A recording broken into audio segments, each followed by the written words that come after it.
අල්ලපු ගෙදර බණ්ඩාර දොරමඩලාව මහතාගේ කෙටි කතා පොත එළිදැක්වීමේ උළෙලට ගොස් එන ගමනේදී චාන්දනී කී කතාව කවිසේකරගේ සිතට මහත් වදයක් ගෙන දුන්නේය. පාවිච්චි නොකරන ලද පරණ දිනපොතක් සොයාගත් ඔහු තම සිතට එන දේ අකුරු කරන්නට වෙහෙසුනේ කෙසේ හෝ කෙටි කතාවකට මුල පිරීමේ අදහසිනි.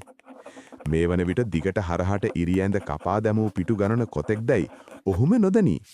හරබර වචන වලින් පටන්ගත් කතාවක සෑම ආරම්භයක්ම මැද සහ අග ගලපාලීමට ඔහුට නොහැකි වූයේ තමා ලිවීමට දක්ෂායෙකු නොවන බව ඔහුටම අවබෝධ කර දෙමිනි. ඔයත් පොතක් ලියන්නකෝ අනේ. බලන්ට අර කනමැදයා වගේ බීගෙන ගෙදර පිස්සු නටන බණ්ඩාරට අද තිබ්බ ගුණවර්ණ නාටික. රම්‍යලතා හිටි හරියට එයා පොතක් ලිව්ව වගේ උජාරුවෙන්. එහෙම හැමෝටම පොත් ලියන්න කලාව පිහිටන්නේ නැහැ චාන්දනි. ඕවා ඔය ඇඟෙන් මෙන දීවල්. ඔයාමට පොත් ලියන්න කියන එක හරියට ඉබ්බගෙන් පිහාටු ඉල්ලවා වගේ වෙනක්. කවිසේකර කීවේ චාන්දනී දස උපේක්ෂාවෙන් බලමිනි. අනේ බොරු කියන්න එපා කවි. එහෙනම් කොහොමද ඔයාමට ලව් ලෙටර් වල අච්චර ලස්සනට නිසදස් ලියලෙව්වේ? ලියුම් වලින් මාව ඇඬවුවේ. ඔයා බැන්දට පස්සේ දැන් හරි කම්මැලි වෙලා. අනේ කවි එක කතාවක්වත් ප්ලීස්. චාන්දනී කී කතාවට කවිසේකරට සිනා යන්නට ආවද ඔහු එය ආයාසයෙන් මැඩගත්තේ ඇය ඔහුගෙන් ඒ ගැන අසා ප්‍රශ්න කරනු ඇතැයි සිදුණු නිසාය. රංගට පින් සිදුවන්නට පිටු ගණන් ආදර වදන් සහිත ලිපිද ඒවායේ වූ නිසදෙස්ද කියවූ පමාවෙන් තමා අතට පත්වූයෙන් කවිසේකරට චාන්දනී ආදරලෝකයේ සොදුරු වදන් වලින් කුල්මක් කිරීමට කිසිදු අපහසු නොවිය. ඔහුට කිරීමට සිදු වූයේ ඒවා තම අත්තකුරෙන් පිටපත් කිරීම පමණි. කවිසේකර සමග එකට බෝඩිමේ සිටි රංග රැකියාව කළේ ඔහු සේවය කළ ආයතනයේම ආරක්ෂක නිලධාරියෙකු ලෙසයි. සිංහල විෂයධාරාවෙන් උසස් පෙළ විභාගයට මුහුණ දී සිටි ඔහු විශ්වවිද්‍යාල වරම් ලැබීමට තරම් වාසනාවන්ත නොවුයෙන් සුදුසු රැකියාවක් සොයා රටවටේ ගියේ තවදුරටත් තම මාපියන්ට බරක් වීමට අකමැති වීම හේතුවෙනි. සුදුසු රැකියාවක් නොලබූ රංග අවසානයේදී නතර වූයේ ආරක්ෂක අංශයේ නිලධාරියෙකු ලෙස කවිසේකර සේවය කළ ආයතනයේමයි. නගරයෙන් බොහෝ දුර පිටිසර ගමක විසූ රංග අඩු මුදලකට නවාතැනක් සොයමින් සිටි විටක කවිසේකරගේ අනුකම්පාවට ලක්ව ඔහු නවාතැන්ගෙන සිටි නිවසේ තම කාමරයේම කොටස්කරුවෙකු කර ගැනීමට තරම් කාරුණික විය. මේ වන විට විවාහ වී කුලී නිවසක සිටි කවිසේකර නිවසේ සිට රැකියාව කරා ගියද රංග තවමත් සුපුරුදු නවාතැනේ සිටම රැකියාව කළේ තම සේවා ආයතනයට එහි සිට යාමේ ගමන් පහසුවත් සාධාරණ නේවාසික ගාස්තුවත් නිසාය. ඔයා අර කතාව පටන් ගත්ත නේද? කෝප්පයක් අතතිව කාමරයට ඇතුළු වූ චාන්දනී තමා සිටි ලියන මේසේ දෙසට එන බව දුටු කවිසේකර ක්ෂණිකව තමා කුරුටුගාමින් සිටි දිනපොත මුණින් අතට හැරවීය. තාම හරියට පටන් ගත්තේ නැහැ. මොනවද ලියන්නේ කියලා හිතාගන්න බෑ. ඔයා බොරු කරනවා. කෝ බලන්න. එහෙම පෙන්න කතා ලියන්න බෑ. මම ලියලා ඉවර වෙලාම ඔයාට පෙන්නන්නම්. තමා කිසිවක් ලියා නැති හිස්කොළ ඇයට පෙන්වීමට මැලි වූ කවිසේකර කනපිට හැර වූ දිනපොත තම අතින් තද කරගත්තේ චාන්දනී එය අතටගෙන කියවා වී යන සැකේනි. හරි මම බලන්නේ. ඔයාට ඕනේ මාව පුදුම කරවන්න නේද? මට නම් ඕනේ අර රම්‍යලතාවට පෙන්නන්ට අපිටත් පුළුවන් කතා ලියන්න කියලයි. අද උත්සවයේදී හිටියේ හරියට අපි යාලා දන්නේ අඳුනන්නේ නැහැ වගේ. ඔක්කොටම වෙඩිය මගෙන් ඉල්ලගත්ත සාරියත් ඇඳගෙන රැඟපු රැඟිල්ල. පෙරදින සවස බණ්ඩාර තමාගෙන් ටයිපටියක් ඉල්ලාගත් බව චාන්දනී දන්නා නම් එයාටත් කුමක් හෝ කියනු ඇතයි කවිසේකරට සිතුනි. මේ හිඟන රස්සාවෙන් ලැබෙන සොච්චමෙන් ටයි එකක් ගන්ටවත් ඉතිරියක් නෑ මචං. ඔබට පින් සිද්ධ වෙයි කරපු උදව්වට. බණ්ඩාර කවිසේකර දුන් ටයිපටිය පරිස්සමට නමා සාක්කුවේ දාගත්තේ වටපිට බලමින්නි. ඕක හිමිහිට උත්සවේ ඉවර වෙලා මටම ගෙනත් දීපන්. චාන්දනී අතර දෙන්න එපා. කවිසේකර නොකියා කිව්වේ ඇයට හොරෙන් මෙය දෙනු බවකි. මොනවදන්නේ ওই කෝප්පය අතේ තියාගෙන කල්පනා කරන්නේ? කෝ භාගයක්වත් බීලා නැන්නේ? නැවතත් කාමරයට ආව චාන්දනී කියද්දී කවිසේකරට මතක් වූයේ තමා මේ කතාවක් ලියවීමට වෙරදරමින් සිටි බවකි. චාන්දනී, ඔයාට බැරිද මට කතා තේමාවක් හිතලා කියන්න? මගේ ඔළුවට අදහසක් එන්නෙම නෑනේ. ඈ? ඒ කියන්නේ ඔයා මෙච්චර වෙලා මොනවද ලියවේ? මම හිතුවේ ඔයා මට පෙන්වන්න නැතුව ලස්සන කතාවක් ලියන්න පටන් ගන්න ඇති කියලයි. ඔයා ඒ කාලේ ඉඳලම දන්නවනේ මට ඔවගේ වැඩ බෑ කියලා. නෝක්කඩුවක් කියන්නක් මෙන් චාන්දනී කියාගෙන යද්දී කවිසේකර සිටියේ ජනෙල් කවුළුවෙන් පිටත බලාගෙනය. ඇය කී දෙයට ඔහුට එකවරම සිනහාවක් ආවද ඔහු ඇයට පිටුපා සිටි නිසා චාන්දනියේ නොදෙක්කාය. කතා ලිවීම කෙසේ වෙතත් කතා ගෙතීමට ඇය අතිදක්ෂ බව නම් රම්‍යලතා දවසක් ඇයගීම මූණටම කී හැටි කවිසේකරට මතක් විය. එදින සුළු හේතුවකට ඇති වූ ඒ බහින්බස් වීම සමනය වූයේ බණ්ඩාර එදින සවස තම නිවසට පැමිණ රම්‍යලතා වෙනුවෙන් සමාව ඇයද සිටි විටය. කවිසේකරත් බණ්ඩාරත් එලෙස කරමුයයි කතා වූයේ රම්‍යලතාටත් හොරා බව කවිසේකරට සිහිවිය. මට දැන්නම් හිතනවා මේක අතකරලා දාන්න. මට මේ වගේ වැඩ බෑ කියලා ඔයාට කීවනේ මුලදිම. ඔයා අහලා නැද්ද අර කියමනක් තියෙනවා ලොවින් එකෙක් එක දෙයකට වෙයි සමත කියලා? ඔයාගේ විකාර. මම රම්මෙලතට කෝල් කරලත් කීවා ඔයත් පොතක් ලියන කතාව. ගෑණි එකපාරටම ෂොක් වුණා වගේ මගේ නිවුස් එකට. ආදර කතාවක් දහනවා. මම කීවා ඔයා එක තාම මටවත් පෙන්නුවේ නැහැ කියලා. ඔයා තමා මේ හැම ලෙඩක්ම දාන්නේ. අද නිවාඩු දවසේ මටත් වෙටිච්ච මරාලයක්. එහෙම කියලා බෑ අනේ අපි මේක කොහොම හරි කරමු. කොහොම හරි කියන්නේ? බැරිද ඔය කොහේ හරි තියෙන කතාවක් කොපි කරලා නම්ගම් වෙනස් කරලා ඔයාට කතාවක් ලියන්න? මම හිතන්නේ නැහැ. ඒක නීති විරෝධී වැඩක් නේ.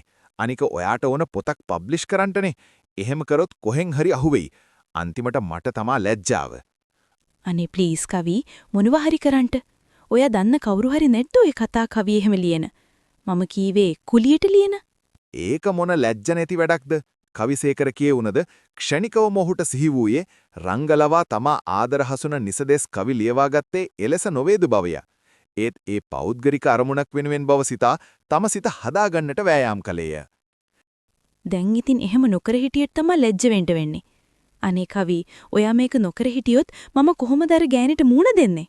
ගණකාධිකරණාංශයේ රැකියාවක් කරන තමාට නිදහස් මාධ්‍යවේදියෙකු ලෙස වෘත්තීය න්‍යාලි බණ්ඩාර සමග මේ කාරණේදී තරඟ කළ නොහැකි බව කවිසේකර හොඳින්ම දනි.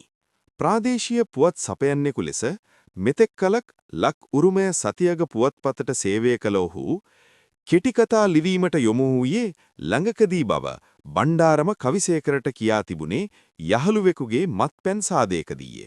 ඉලෙස ඔහු ඉඳහිට ලක් උරුමය පුවත්පතේ පළ කළ කෙටිකතා එකතුවක් පොතක් ලෙස එළිදැක්වූයේ මීට දින කීපයකට පෙරය. ඔහුගේ ලිවීමේ හැකියාව විශ්වාස කළ නොහැකි ලෙස වර්ධනය වේ තිබූ බව එදින උළෙලට සහභාගී වූ කීප දෙනෙකුම කියනු කවිසේකරට ඇසුනේය. පොඩි නිවුස් අයිටම් ලියලියා හිටපු බණ්ඩාරයා මෙහෙම පොතක් ලියයි කියලා මට නම් හිතාගන්නවත් බෑ. මොනා වුණත් කතා ටික නම් නියමෙට ලියලා තියෙනවා. බණ්ඩාර පුවත් සපේන ලක් උරුමේ පුවත්පතේ සේවයේ නියුතු උපසංස්කාරවරයෙකු වූ ජයරුවන් කවිසේකරට කීවේය. එදින උත්සව ශාලාවේදී දැනහැඳිනගත් ජයරුවන් තමාට බණ්ඩාර ගැන එලෙස කීවේ ඇයිදයි කවිසේකර කල්පනා කළේය. කියවීමට රුචිකත්වයක් නොදැක් වූ කවිසේකර පොතක් තබා පුවත්පතක් කියවුවේද විශේෂ ප්‍රවෘත්තියක් ඇස ගැටුණු විටකදීය. එනිසා බණ්ඩාරගේ ප්‍රාදේශීය ලිපි හෝ ඔහු පළ කළ කෙටිකතා කිසිවක් කවිසේකර කියවා තිබුණේ නැත. ඔච්චර කල්පනා කරන්න දෙයක් නෑනි. අපි කුලී ලේඛකයෙක් සල්ලි වලට ගමු කවි. මම දන්න ඔයා ළඟ සල්ලි නැහැ කියලා මගේ මඟුල් මාලේ උකසට තියමු. පොත ගහලා එන ආදායමෙන් බැරිය පස්සේ කරව ගන්න. එහෙම කරලා කොහොමද චාන්දනි? ඔයාට මාලෙකට කියලා තියන්නේ ඔච්චරයි නේද? ඔයා නොදන්නවට මගේ ළඟ ඒ වගේම ඉමිටේෂන් එකක් තියෙනවා. ඒක තමයි මම වැඩිපුරම දාගෙන යන්නේ. කවුද දන්නේ හොරෙක් හතුරෙක් කඩාගත්තොත්? අච්චර වටිනා මාලයක්. හරි. බලමුකෝ.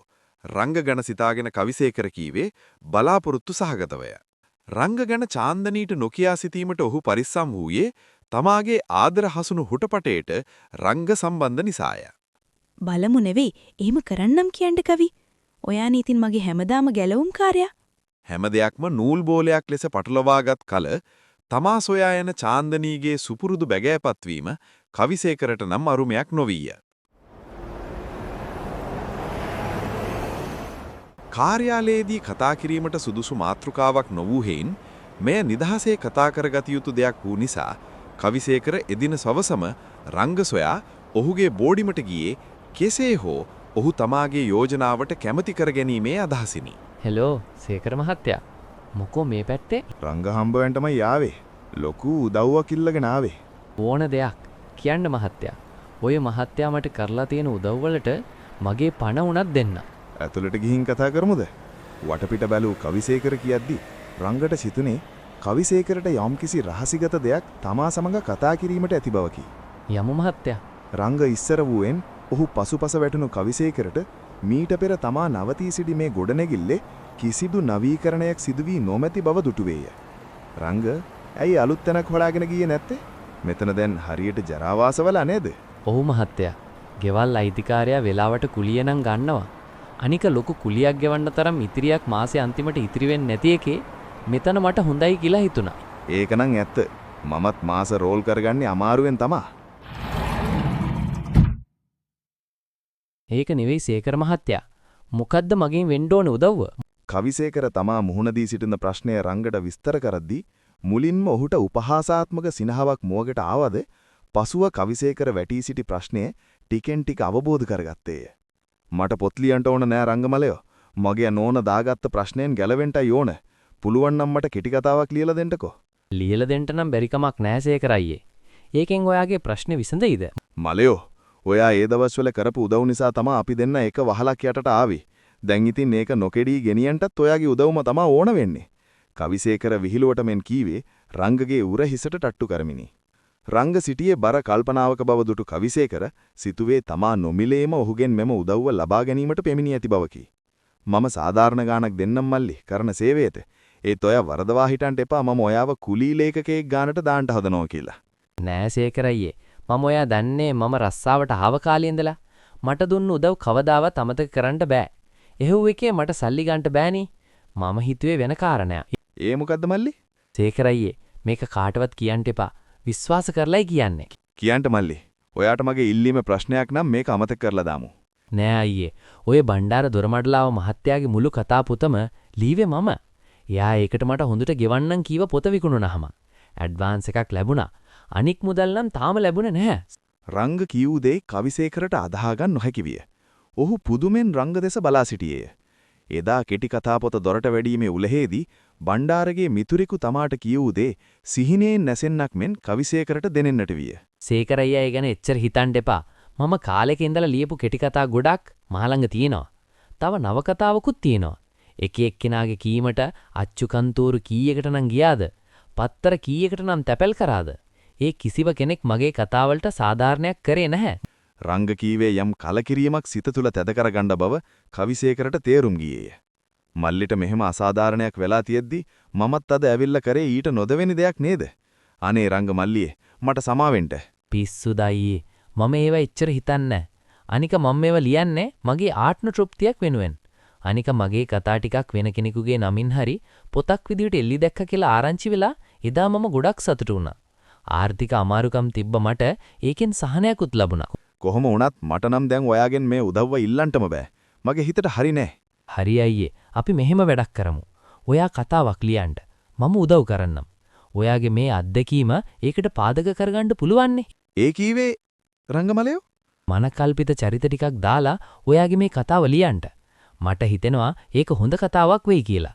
ප්‍රශ්නයක් නම් අන්වර්ධ නාමයකින් පත්තරයක පළ කරන්න. එතකොට මම චාන්දිනීට කියන්නේ මොකද්ද? අනික රම්‍යලතා කොහොම වෙතත් බණ්ඩාර දැනගනීවි මම එයාගේ රහස දන්නවා කියලා. බණ්ඩාර මහත්තයාගේ නෝන මේක දන්නේ නැහැ. ඒ මහත්තයා ඒක මට කිව්වා. සේකර මහත්තයා චාන්දිනි නෝනට කියන්න මේක ලීව්වේ මහත්තයාම කියලා. අපි පස්සේ හිමිහිට තව කතා ටිකක් ලියමු. මම උදව් කරන්නම්. ඒකනම් හොඳ අදහසක්. අනිකේ බණ්ඩාර මහත්තයා සැක කරાવી සේකර මහත්තයා කොහොම හරි විස්තර දැනගෙන තියෙනවා කියලා. ඒකෙන් එයාට මගේ ඉතිරි මුදල් නොදී මග අරින්ට හිතේ හදාගන්න බැරි වෙයි. කවිසේකර රංග සමග තම කුළුදුල් කෙටි කතාව දලසටහනක ලෙස පෙළගසුවේය නැවත දිනක ඔහු සමග හිඳි අවසාන නිර්මාණයක් ලෙස පිළියෙල කරන අදහසිනි.